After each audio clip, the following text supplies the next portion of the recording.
ಇನ್ನು ಮುಖ್ಯಮಂತ್ರಿಯಾದ ಬಳಿಕ ಡಿಕೆ ಶಿವಕುಮಾರ್ ಅವರು ಮೊದಲ ಬಾರಿಗೆ ಮೈಸೂರಿಗೆ ಭೇಟಿ ಕೊಡ್ತಾ ಇದ್ದಾರೆ. ಬೆಳಗ್ಗೆ 10:45ಕ್ಕೆ ಮೈಸೂರಿನ ವಿಮಾನ ನಿಲ್ದಾಣಕ್ಕೆ ಆಗಮಿಸುತ್ತಾರೆ ಡಿಕೆ ಶಿವಕುಮಾರ್ ಅವರು. ಸಿಎಂ ಆದ ಬಳಿಕ ಫಸ್ಟ್ ಟೈಮ್ ಮೈಸೂರಿಗೆ ಭೇಟಿ ಕೊಡ್ತಾ ಇರೋದು. ನಾಳೆ ಬೆಳಗ್ಗೆ 10:45ಕ್ಕೆ ಮೈಸೂರಿನ ವಿಮಾನ ನಿಲ್ದಾಣಕ್ಕೆ ಆಗಮಿಸುತ್ತಾರೆ. ಅದಾದ್ಮೇಲೆ ನಾಡಿನ ಅಧಿದೇವತೆ ಚಾಮುಂಡಿ ತಾಯಿಯ ದರ್ಶನವನ್ನ ಪಡ್ಕೊಳ್ತಾರೆ. ಮಧ್ಯಾಹ್ನ 3:20ಕ್ಕೆ ಓವಲ್ಸ್ ಮೈದಾನಕ್ಕೆ ಹೆಲಿಪ್ಯಾಡ್ಗೆ ಆಗಮಿಸುತ್ತಾರೆ.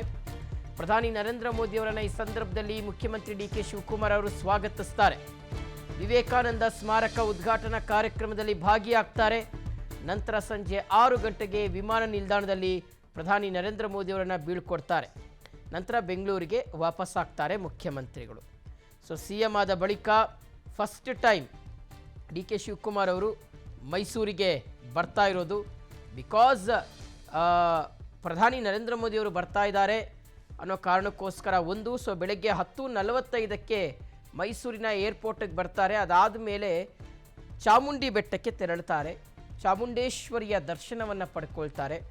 ಅದಾದ ಮೇಲೆ ಮಧ್ಯಾಹ್ನ 3:30 ಸುಮಾರಿಗೆ ಎಲ್ಲಿ ಕಾರ್ಯಕ್ರಮ ನಡೆಯುತ್ತೋ ಆ ಕಾರ್ಯಕ್ರಮದಲ್ಲಿ ಪ್ರಧಾನಿ ನರೇಂದ್ರ ಮೋದಿ ಅವರ ಜೊತೆಗೆ ಇರ್ತಾರೆ. ಸ್ವತಃ ಪ್ರಧಾನಿ ನರೇಂದ್ರ ಮೋದಿ ಅವರನ್ನೇ ವೆಲ್ಕಮ್ ಮಾಡ್ಕೊಳ್ತಾರೆ ಸಿಎಂ.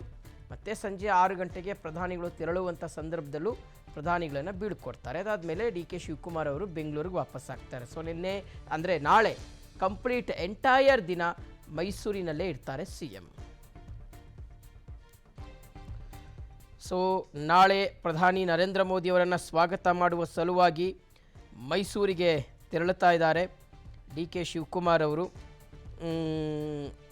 ಸಿ ಎಂ ಆದ ಬಳಿಕ ಫಸ್ಟ್ ಟೈಮ್ ಮೈಸೂರಿಗೆ ಬರ್ತಾ ಇರೋದು. ಸೊ ಮೈಸೂರಿಗೆ ಬಂದರೆ ಹಾಗೆ ಹೋಗ್ಲಿಕ್ಕಾಗುತ್ತಾ ಅಥವಾ ಹಾಗೆ ಬರ್ಲಿಕ್ಕೆ ಸಾಧ್ಯ ಇದೆಯಾ? ತಾಯಿ ಚಾಮುಂಡೇಶ್ವರಿಯನ್ನು ನೋಡ್ಕೊಂಡು ಬರಲೇಬೇಕು. ಆಮೇಲೆ ಹೇಳಿ ಕೇಳಿ ಆಷಾಢದ ಮಾಸ ಇದು.